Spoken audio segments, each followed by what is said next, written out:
Hello, welcome everybody. Happy New Year. I'm really excited to be here today on this live.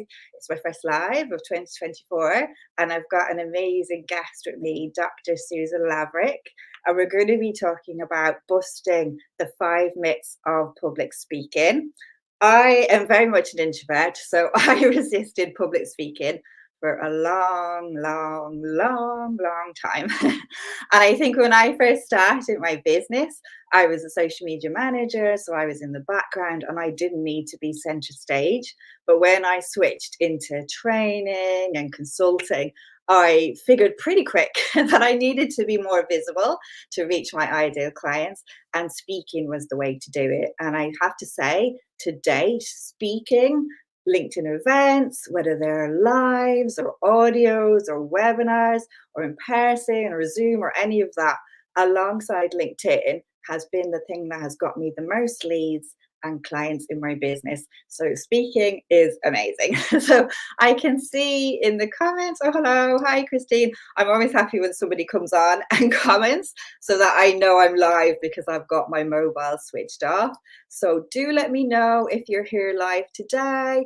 And if you're here on replay, I know a lot of people will be watching replay because of the time zones. Don't be shy, introduce yourself.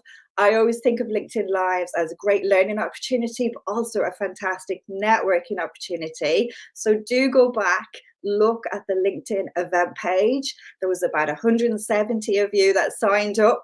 Look to the attendees, see if there's anybody interesting there. You never know, your ideal client could be on this live today, or a great collaboration partner, or a great supplier. You know, do check each other out and connect. It's a perfect opportunity for you to network, okay? So, ooh, more comments coming in. Amazing. Oh, great. I'm just going to show you on screen. Hi, Jane. Hi, Louisa. Hi, Molly. Don't worry, I won't do this the whole time. It's just great to see where everyone's from as well. Yeah, don't be shy. Let us know where you're from. We're nosy, okay? So I am going to bring up the lovely Susan on the screen, and we're going to be tackling the 5 myths of public speaking, okay? And I'm really excited because I think anybody can do public speaking and you don't need to be perfect. I am by no means a perfect public speaker. You just have to be authentic. But I want to give Susan a really good intro because she's one of my lovely clients and she is such an amazing person and very inspiring. So I'm going to have to read out a bit because sadly I don't know it all off by heart. So Susan, anyway, is a communication expert, okay? And she delights in smashing myths about speaking in public. For example, speakers are born, charisma is key, the podium is not introvert friendly, and that's what we're going to be chatting about today.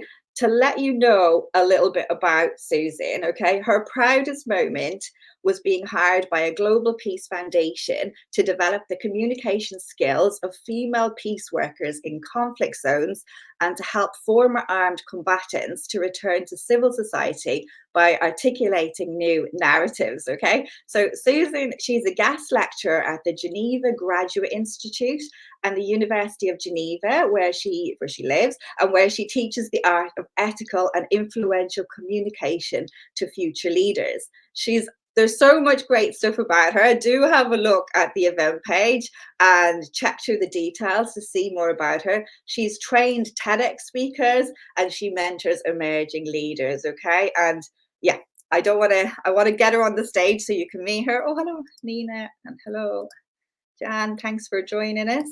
So without further ado, I'm going to bring up the lovely Susan and we're going to get into these myths, okay? Because I really think if you're, especially if you're a business owner like myself, you're a consultant or a coach or a trainer or, any kind of teacher, sharing your expertise, speaking really is the missing piece of the jigsaw that will give you that reach and visibility and help you make that impact and legacy. So without further ado, welcome to the stage, Susan. I'm sorry that was a lot longer. I said to Susan at the start, I'll only be a minute or two. And it's about 5 minutes, so welcome.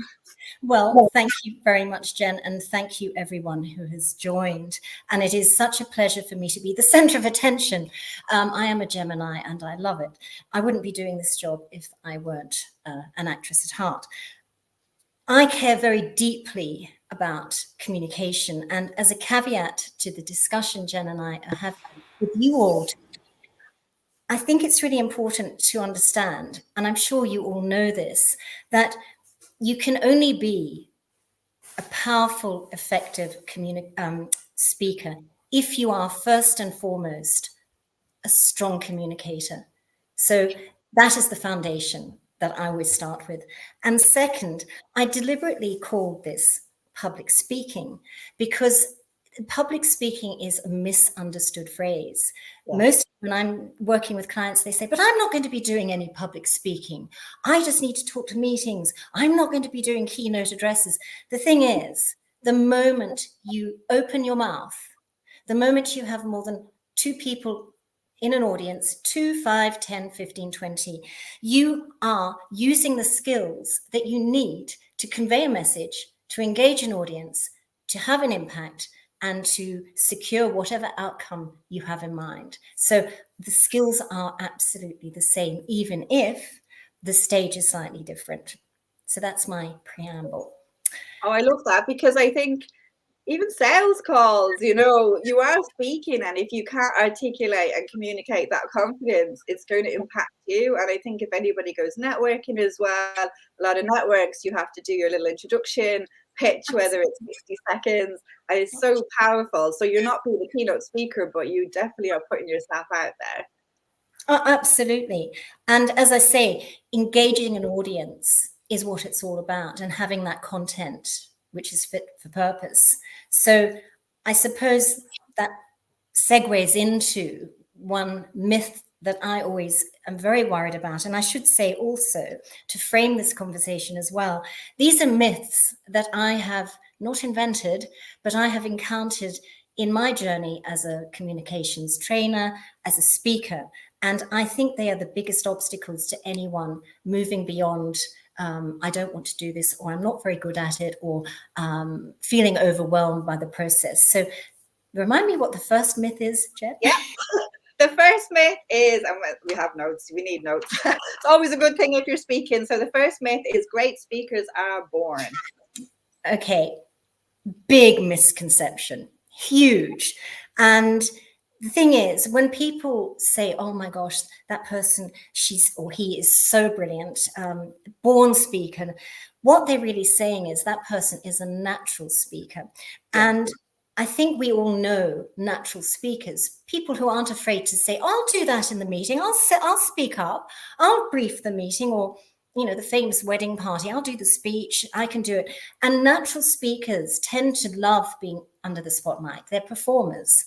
And they just love being in control of that narrative, and in social settings, but also business settings, as we know. But they sometimes, I mean, invariably their content might not always be impeccable. And I'm sure you can all think of a number of outstanding speakers, my gosh, in your own circle, maybe friends, maybe colleagues in your companies. And they're great speakers, but believe me, great speakers, natural speakers are different, and great speakers are trained. And I can tell you that Obama is, we would call him, a great orator, but he learned his craft. And hello, someone else wrote his speeches. People like me, I mean, I'm not presuming to say I'm good enough to write his speeches, but I'm a speechwriter. And, you know, it's that notion of, well, we have certain skills, but I need to get the speechwriters in. But the thing is, great speakers are trained. And I can quote for you 2 examples, and they will resonate. Yeah. The first is Winston Churchill. Okay, very boring going back in history, but I'm a historian by training anyway. Winston Churchill, we will fight them on the beaches, this was their finest hour, etc., etc. But he started his political career in the House of Commons. He was about 26. He was, I think, 1903, way back, even before I was born. He delivered his maiden speech. It was a disaster. 3 minutes of bumbling. I always use 3 words when I think speeches are bad: bumbling, fumbling, and stumbling. And he had 3 minutes where he was frozen. And when he sat down, people around him were, nudging each other, and they said, this guy will never make his career in politics. And what happened? He realized he had a problem, and he put himself through the training of, okay, what do I need to do? Delivery, content, and it's self-taught. And he went back to the classic, the greatest classic teacher of speech. And every person like me who trains people, we use Aristotle.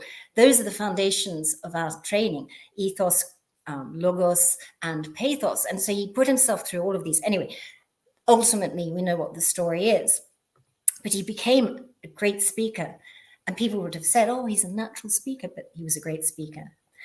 Another example, more current to our own period, who doesn't remember the great late Steve Jobs updating a huge auditoria with his latest brilliant idea for Apple, and the gift of storytelling. I mean, he really did have that gift, didn't he, Jen? The gift of storytelling to make something so complicated look, oh my gosh, it's so easy. I mean, I'm a Luddite. I don't know how things work. I mean, it's a miracle I'm here, as Jen would know, because she had to hold my hand through setting his program. But he could make everyone understand this concept through his brilliant storytelling and his ability to engage and connect with the audience. However, go back 30 years in time, there's a clip on YouTube where he was making one of his first speeches in one of those awful, when we used to, I mean, I'm ex-BBC, we used to do live televised, and there's no time, you've got to get ready and get out there. And he's actually saying, how long have I got? I'm going to throw up. I really need to get out of here. So he put himself through that moment of, I have to train myself, and he did. And so that's for me to say to you, we all can be very effective speakers. And for us too, for every one of you in this audience, you're entrepreneurs, you're hugely talented people, you're executives, you're running businesses, and some of you are heads of international banks and international organizations. But we are living in a rapidly evolving information age. AI, don't get me started, I hate it, because it's dehumanizing how we communicate in these contexts. But we have to make sure that our message is as good as it can be as we're sharing it. And that's coming down to becoming, training ourselves, taking that training to develop that potential. I'll stop there because I'll go on and on. Oh, it's amazing. And I think I love those stories because, like you say, I love that kind of distinction between a born speaker and a natural speaker, because everybody's pretty rubbish when they start. And I would hate to see my first live. I'd probably die. And even my first talk, there's a lot of saying I remember I used to do a lot of that start, but you do get better, and it's great to, I love that you've pointed out that, Obama and Winston Churchill, they've got speech writers and they've got people to help them to get to that stage. Obama will have like mindset coaches and everything, so it's not just what you see. So I love that distinction. I think that's really good, because and I love that you referenced a few introverts, like Obama, as far as I know, is an introvert, and Steve Jobs is an introvert. So they're not all extroverts. So for all, I know we've got Dr. Sally here, who said she's an introvert. For all the introverts thinking you can't do it, you absolutely can. So I'm going to jump into the second myth, which is only speakers with charisma dazzle on the podium. Again, this is something where how long have we got? Have we got 2 days to go through how strongly I feel about this? I mean, I'm a very passionate person, so I often have to rein back, especially when I'm teaching, because I can bother people, and I try not to do that. But people tend to confuse charisma with presence. They are not the same, and I'm sure everyone knows that. But those who are blessed with charisma do not always have presence.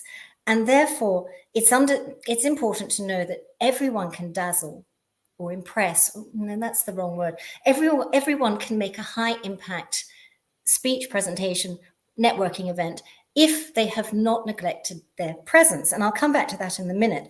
But charisma comes from the Greek, and I'm sure you all know this. It means charism, a gift, literally a gift from the gods, favor freely given, gift of grace. And it means that someone has been blessed, not me.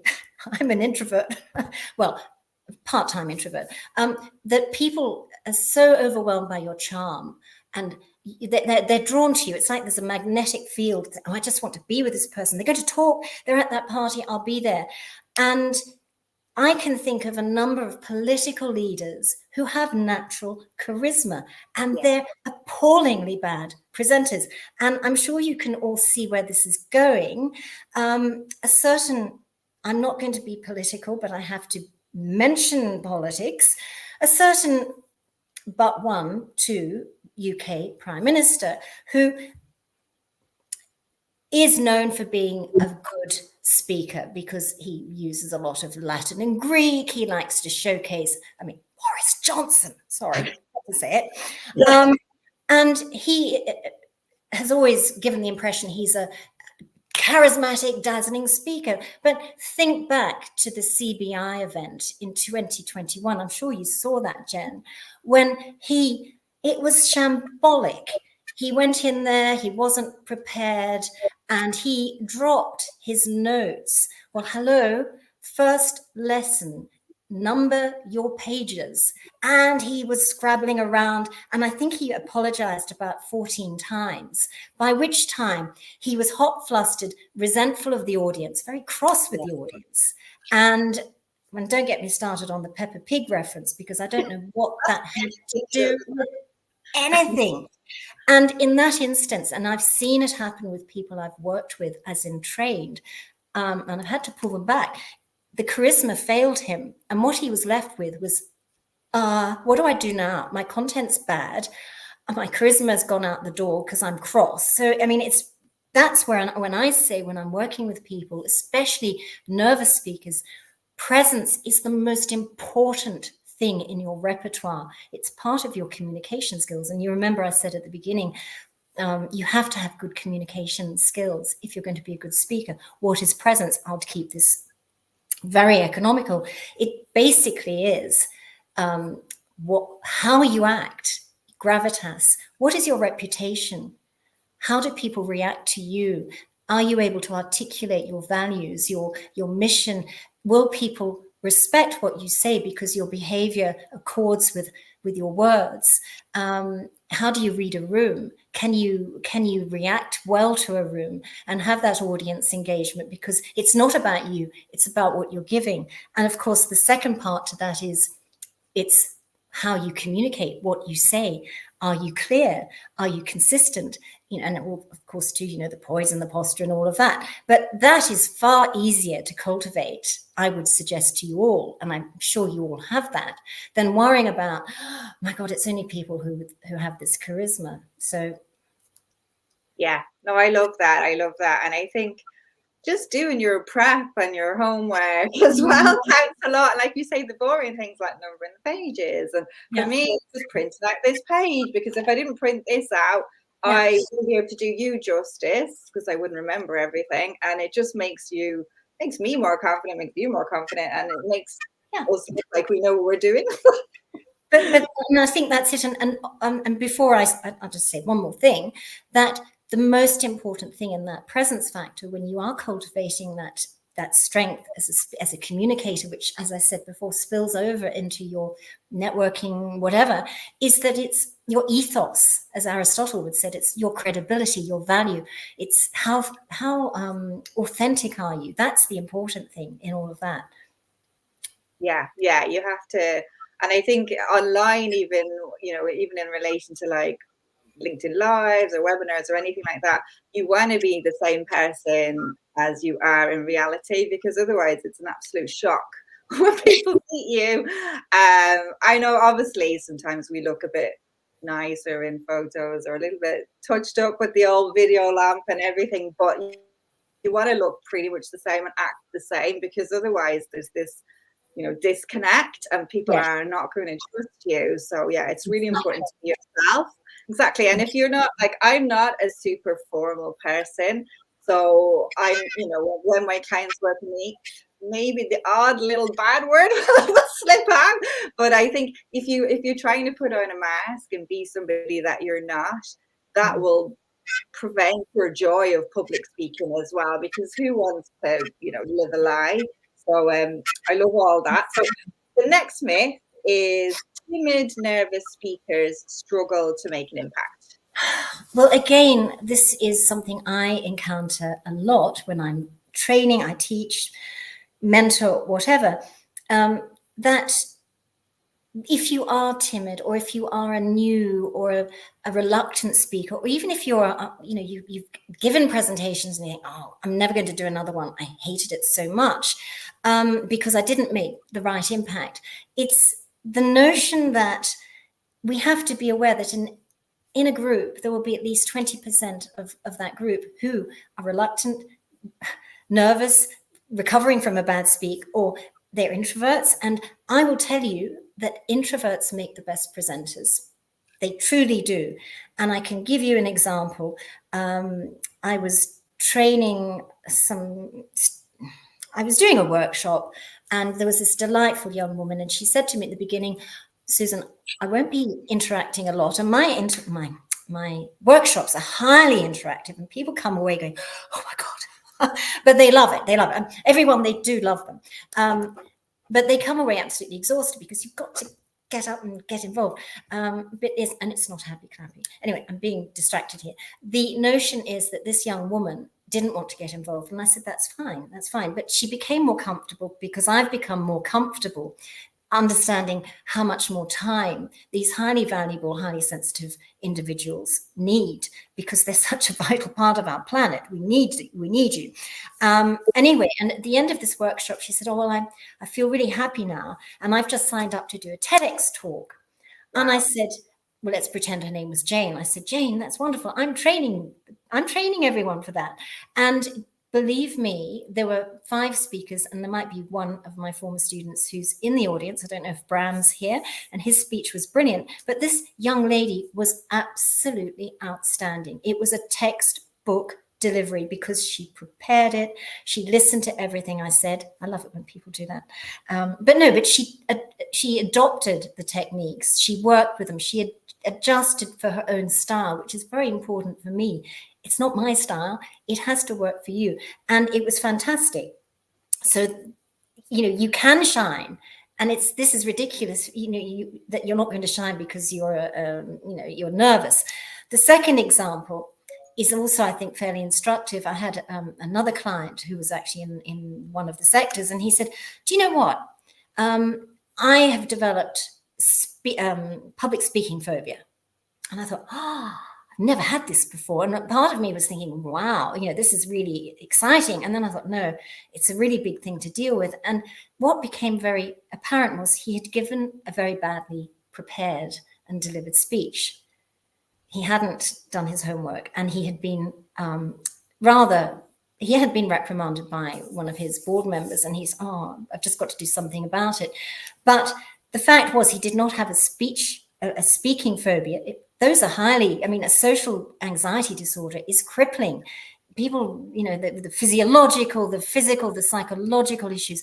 He had just created a humiliating experience and couldn't get over it. So there was a lot of rumination. So he did become more comfortable because he learned, as any of my students who are in this audience would know, prepare well and rehearse. And of course, in between that, you've got the content. So that's myth 3. Yeah, definitely. And I think if anybody's had that kind of traumatizing experience or anything really, it can hold you back. I'd love to know, as we're chatting along, people listening, if anything's resonating, let us know.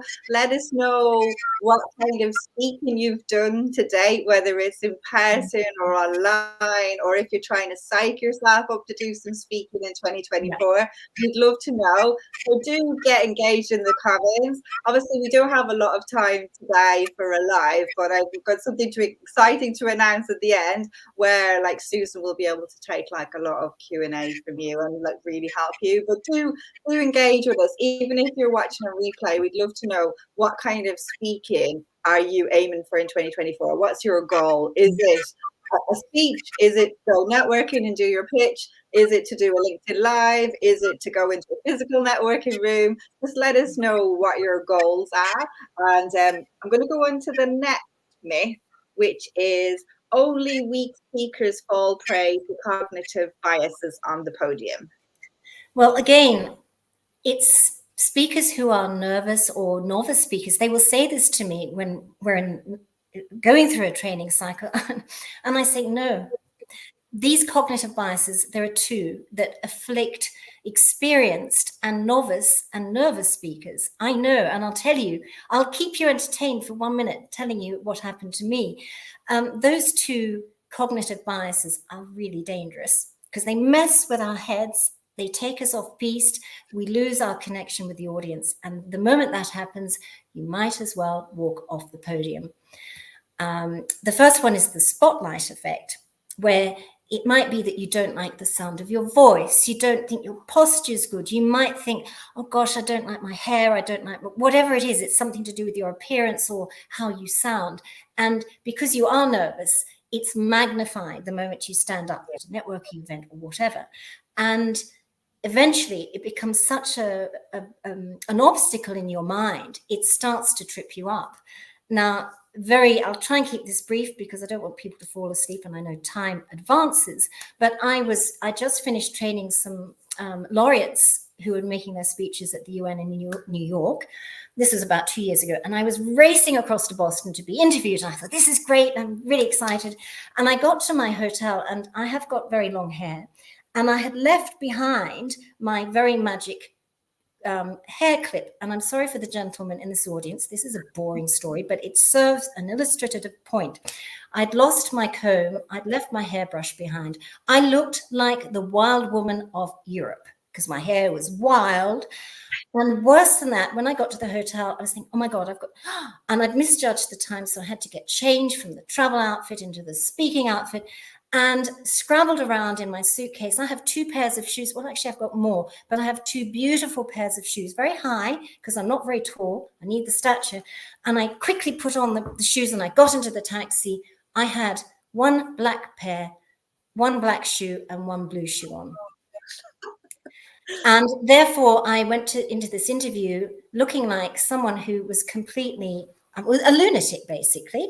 And 1 shoe was slightly lower than the other. And I used to do dance. And even I, with my ability to do a sideway polka, I thought, no, this is not going to happen. So I had to really forget about the impact I was probably making and concentrate on what I'd been brought across to do, which was to do this interview. But it was hard. And I couldn't have, I couldn't have prepared for that because that spotlight was on me. I did get through it, but I thought, never again. I'm wearing the clothes I'm going to be interviewed for every time I'm traveling. It's just not worth it. And the second one, of course, is a little bit more insidious. It's that illusion of transparency where we're all nervous. We really all are nervous when we should be, because that keeps you on top of your game. But the moment you start talking or interacting, that should flow away so that what you're sharing becomes center stage. But people who are very nervous think, oh my gosh, they'll know I haven't prepared enough. And it's that sense that those emotions are leaking out to your audience and your network. And they know, they know I haven't prepared. They know I'm embarrassed or I'm nervous. And it makes you more likely to stumble, to drop your notes, to maybe trip, and to really just not make the best impression. So all of those things do mess with our heads, but they can be overcome, especially the illusion of transparency, because, by that preparation and self-belief, which is what is so important in any training program. Yeah, oh no, I love that. And thank you for sharing that story. That made me giggle, but also I feel really bad for you, but it just goes to show, prepare for the worst. And I know you said that in a post on LinkedIn the other day, that you help all your clients to figure out what is the worst thing that can happen, and you do that. And I think that's a great lesson, because if you can get through that, you can get through anything. So yeah, and I love Nina's just put in the comments, she said she'd love to do more speaking from the stage, which is exciting. I'm going to go on to the 5th myth, and I would love to speak to you all day, but just if anyone's listening in, we will be mentioning an exciting webinar that Susan's going to be doing in a few weeks, and I'm going to be the guest on it. So I'll be speaking about how to make a good impression on LinkedIn Live. I don't know if I'm making one today, but I will share my tips of what I do in terms of like lighting, makeup, whatever, just to give you some insights. So that is coming up and we will mention it. And we're going to hop in quickly to the last myth, which kind of takes us to the webinar. So the last myth is 2-minute speeches are easy. Yeah, and I'll keep this as streamlined as possible, which it is. The 2-minute speech is the most difficult in any speaker's repertoire. And Mark Twain once said, give me a day, I can write a half an hour speech. Give me 5 weeks and I will get that 2-minute speech written. And it is the biggest test of our skill set as a communicator. And many people assume because it's short, it is easy. But what they overlook in that is the art, which is it is an art. It's not a science. It is an art. And it's not just, oh, it's 2 minutes. Let's just say it and do it. And the most successful pitches, and that's what I spend a lot of my time doing, training laureates to deliver high-level pitches at UN Day events where they're distilling, showcasing 8-year projects sometimes for 2 minutes. And the objective is to get someone to come and invest in the idea, partner, but people who think, oh, it's easy. And I had an ambassador once who said, I don't need your training because it's easy. And I'm thinking, oh my gosh, it's not. So you need to be pitch perfect from the moment you're thinking about the idea and working through that process, because the pitch will take you not only from a business context or an international context, but it will also stand you in wonderful stead for a networking event or presenting your ideas to anybody who might want to think, I could work with this person. So I'm sorry I've rushed that one, but I suddenly saw the time. It's okay. I was going to say to you, what you just said there reminds me of, I don't know who said this, but it's a saying, and it says it's easy to complicate and it's difficult to simplify.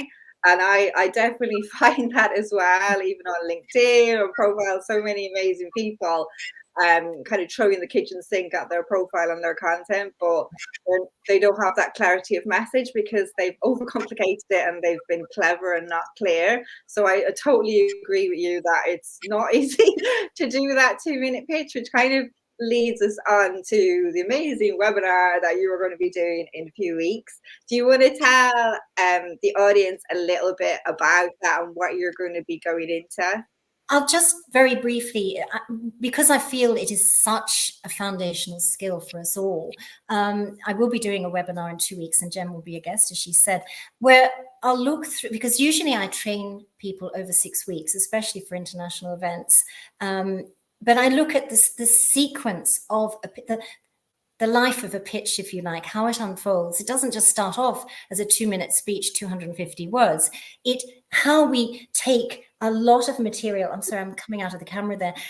It's starting big, distilling, and thinking of a piece of marble, if you like. And it's huge, this piece of marble. What do you want it to be? Oh, the Pieta, Michelangelo's Pieta. Well, that is often the analogy I use. So I'll work you through not you, but anyone, the 6 steps in précis, because I won't be able to do the whole thing, but to give people a good idea of how you can approach, curate, and craft an effective pitch, because it's a lifesaver when you need to pitch, but it's an art.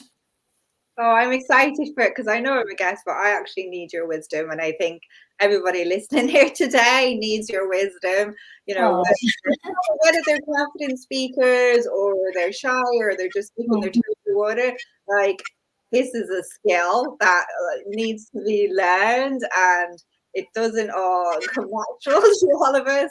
It certainly doesn't come natural to me, so I can't wait to hear this kind of breakdown. It's kind of like a funnel for speaking. So it sounds amazing. It's exactly that. It's a perfect analogy. Yeah. I am mindful of the time, folks. So we've gone a little bit. Oh, thank you, Christine. Christina said, this sounds amazing. Sign me up. So everyone listening today, either DM me or DM Susan, and we'll give you the link to the webinar. There are only 100 spots because it is Susan's first webinar. And we just want to make it like easy tech-wise. And I think it's nicer if it's 100, we're doing it as a Zoom meeting so that it can be more interactive as opposed to hundreds of people on a webinar just watching. So DM us and we will give you the link to book on and more information, okay? And I'll stick it in the comments on the event page as well. So do check the event page. Yeah, we'd love to see you then. It's going to be an amazing webinar. And like I said, I'm going to be on just for a few minutes. I'll give a few tips about going live on LinkedIn or any LinkedIn video. So yeah, thank you, Ivo. So I'm just going to say thank you everyone for listening, and thank you, Susan, for being an amazing guest. I know you're going to help so many people. Have you any parting words, and then we'll bid adieu? Key message is the queen or the king. The key message is the secret to all your community, your speeches, your pitches. And no, just it's been a pleasure. Thank you, all of you, for listening. And looking forward to anyone who wishes to get in touch just for a chat. I love chats. Love them. Yes, get in touch. Honestly, if you're not connected to Susan or myself, don't be shy. Like I said at the very start, this is a perfect networking opportunity. New year, get people like Susan in your home feed, ring the bell on her profile so you can see all her speaking tips. Yeah, do connect to us, and we hope to see you all in the webinar. And yeah, don't be shy. Reach out. We'll share the link. So thanks a million, Susan. I'm going to say adieu, or else we'll be here all day. But yeah, it's been amazing, and I know you're going to help so many people. So thanks a million, folks. Thanks, everybody. Thank you. Thanks, Nina. Bye.